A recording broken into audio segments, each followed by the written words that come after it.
Hey everyone, this is Sportsman Periente. It's been quite a while, but after a 9-day wait for the next game to start, the Knicks will play Game 1 of the Eastern Conference Finals tomorrow night at Madison Square Garden against the Cleveland Cavaliers.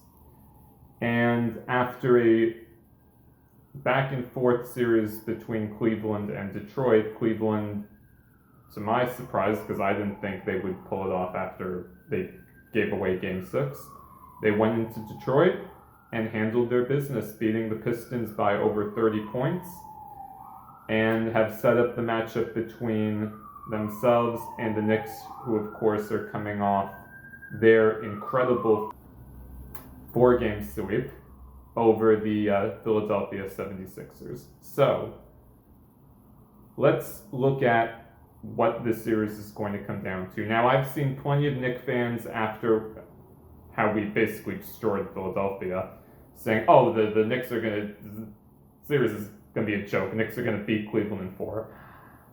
I don't think that's happening. I don't think that this is going to be a 4 or 5 game series like some Knicks fans believe. Me personally, I did think Cleveland was a better matchup for the Knicks because I think Detroit physically, their lineup matched up better against the Knicks in terms of their length, in terms of their physicality. That could give the Knicks more problems than Cleveland. I still have that view.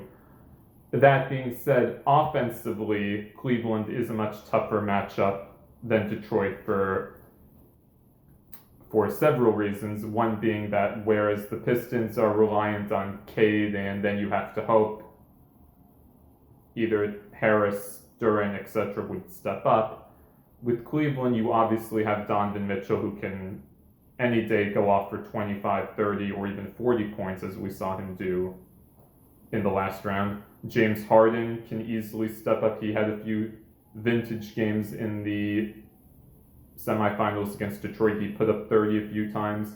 You also have players like Max Strus, who was very capable of hitting 4 or 5 threes in a game, getting 12 to 15 points. You have Sam Merrill, who can easily go off like we saw last night and hit 4, 5, 6 threes off the bench. So in terms of depth, Cleveland can match the Knicks in terms of depth, and obviously in terms of offense. I think those two teams are more even than a lot of people think in terms of offensive capabilities. And I haven't even talked about Evan Mobley or Jarrett Allen yet, who also can give the Knicks some issues in terms of 3-point shots and possibly in the paint as well. Now, that being said, these two teams met 2 years ago my apologies. We met Cleveland in the first round in 2023, so we did not have OG or Cat in that series, my apologies. And in that series was dominated by one player. Mitchell Robinson had arguably maybe the best series of his career. He dominated the glass. Brunson was able to average, I believe, 25 to 30 a game. Randall had a very good series. I think that was the year Randall may have suffered an injury against Cleveland, and then that played into what happened against Miami in the next round. But he had a pretty good series. Barrett had a very good series. IQ had a very good series. And the Knicks, that was a pretty comfortable 5-game series win for the Knicks. Now, obviously, let's fast forward to what we're going to be dealing with this time around. I think this series, and one of the main concerns I have with playing Cleveland besides their offensive firepower, is their ability to get to the free throw line. Now, in the last series against Detroit, and this was talked about, the Cavaliers got to the free throw line nearly 2-1. I think they had 200 free throw attempts in the whole series. I think Detroit was at about between 100 and 115. And we saw Harden, doing what he does best at times, putting up threes, and then if you get too close to him, foul. foul. And that's going to be a problem for the Knicks because even though they hit 23 threes, or maybe it was more than that, in Game 4 against Philly, I don't think we're going to hit 20 threes per game. I don't think that's happening. I think that was more of an aberration than reality. If we can shoot like that, we're winning the championship easily. But what does concern me about them going to the free throw line, Cleveland, is that while it wasn't a big factor in the Sixers series because we relatively dominated them, Cat was getting into a lot of foul trouble, which was something that we were seeing earlier in the year where Cat would pick up, a few silly fouls in the first quarter, and then you have to put him on the bench, then you have to bring in Mitch, and then teams can either do two things. One, okay, we're going to keep fouling Mitch, put him at the line because we know Mitch is not going to hit most of the free throws that he attempts. He'll maybe hit 50-60% of them. That's one. And on top of that, if Karl Anthony Towns is on the bench, one, obviously he's not putting the ball in the hoop. But more importantly, especially since the Knicks kind of started featuring Towns more in the point guard role, starting with the Atlanta series and obviously the Philly series, if Towns is not on the floor, Mike Brown obviously, and the Knicks can't have Towns be at the point and kind of run the offense. So Cat has to be smart, avoid the silly fouls at all costs. If you get into the paint and they call an offensive foul because you're being physical, I can live with that. But the silly fouls when you're fouling someone 70 feet from the basket, or I'm going to foul someone as they're going up for a layup, don't do it. You have to be smart and understand that they're going to come after you. We all know this. Cat has to be smart enough to understand you can't pick up the silly fouls and put yourself on the bench, which will limit your minutes and limit your team's ability to move the ball around and generate assists and shots. Another thing is going to be OG Anunoby's health. Now, it appears the 9-day layoff was very good for OG in terms of the hamstring injury he suffered in Game 2 against Philly. From what I've read, it looks like OG is probable to play and start tomorrow night in Game 1, which is a very good sign for the Knicks.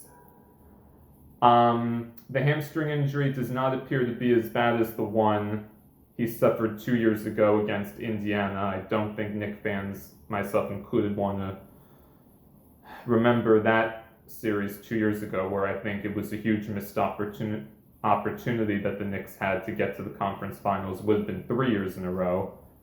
But then, of course, OG got hurt during Game 2 of that series.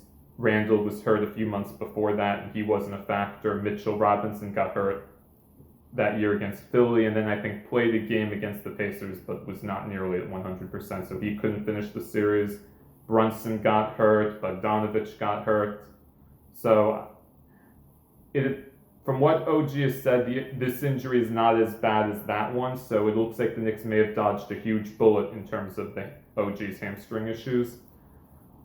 But, again, it's going to come down to, can McBride duplicate what he did against Philly in the last round, where he had a few games where he was averaging 15 to 20 points coming off the bench? That's going to be very big if Deuce can shoot like that, because the Knicks can spread the floor, and Cleveland can't just focus on Brunson or Cat, because now you have to worry, okay, McBride can make some shots, OG can make some shots, Josh Hart can make some shots.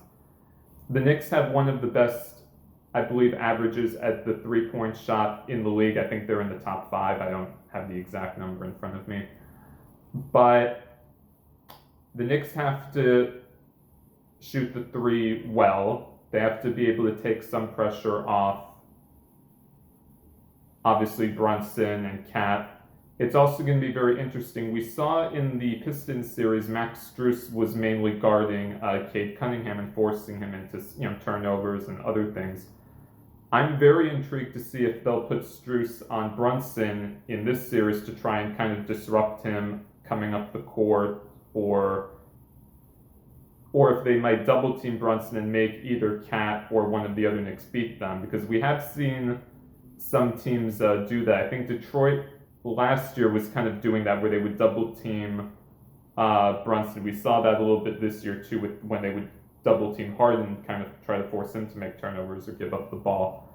So I'm intrigued if Cleveland will take a page out of Detroit's playbook and double team Brunson and try to force turnovers that way, and then make either Cat or someone else on the team shoot the ball more and maybe take away some of Cat's ability to pass. That could be very interesting as well. But I think defensively, Cleveland is not the defensive team that Detroit was, so I think the Knicks should be able to generate enough offense in this series. Now, they've played 3 times this year, Cleveland and New York, so I'll go ahead and pull up the numbers here. So in the 3 games that we've played against Cleveland this year, the Knicks are 2-1. Now, the 2 wins, it should be pointed out, to be fair, 2 of the wins came before James Harden was traded from the Clippers to Cleveland. So one of the games the Knicks won by 8. The other game was the Christmas Day game where the Knicks were down big in the second half and rallied to come back. I think they won by 2. And that was a game where I think Mitchell went off for over 40 points, which Mitchell is a New York kid, so he's not going to be intimidated by the big moments. The other concern, I think, for Knicks fans like myself is going to be, we've heard the whole theory with, the teams who've been playing a lot in the playoffs get burned out. We saw, Detroit, maybe the attrition really wore them down last night after the 7-game series with Cleveland, 7 games in their comeback win over the Magic. Cleveland has played 2 very, very tough series, 7 games against Toronto that went the distance, 7 games, of course, with Detroit that went the distance. I think ultimately the Knicks, if they can stay out of foul trouble, if Cat and Mitch can avoid the silly fouls, if they understand not to put Cleveland at the line a lot, because that's going to also slow the pace down for the Knicks. Knicks like to go quickly with pace, and if you start slowing the pace down, that can also maybe have a side effect as well. And of course, the Knicks, will they be rusty? This is the Knicks last played on Mother's Day, which was nearly 8 days ago. It'll be 9 days tomorrow. Will the Knicks be rusty after the long layoff? Will the shots fall like they were in the Philly series? Because again, the Knicks might be a little out of sorts. Again, a long layoff. We've seen how rust can sometimes play a role early. So it's going to be very interesting to see how Game 1 starts tomorrow. Will the Cavaliers be tired after their series with Detroit, having to fly from Detroit into New York for Game 1? Will the Knicks be rusty? Will the shots fall? And again, I think the X factors for this series, I think one is OG Anunoby. Is he going to be healthy enough to do what he did against Atlanta and against Philly, where he was averaging about 20 points per game and taking the pressure off Brunson and Towns in terms of getting on the scoreboard?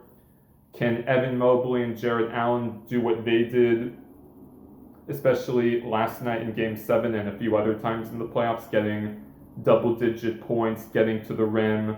Mobley hit a few threes also in the Pistons series. Can he do that as well? That would also certainly put more pressure on the Knicks, because now you have to worry about Mobley shooting threes besides Harden, besides Strus, and of course Sam Merrill off the bench.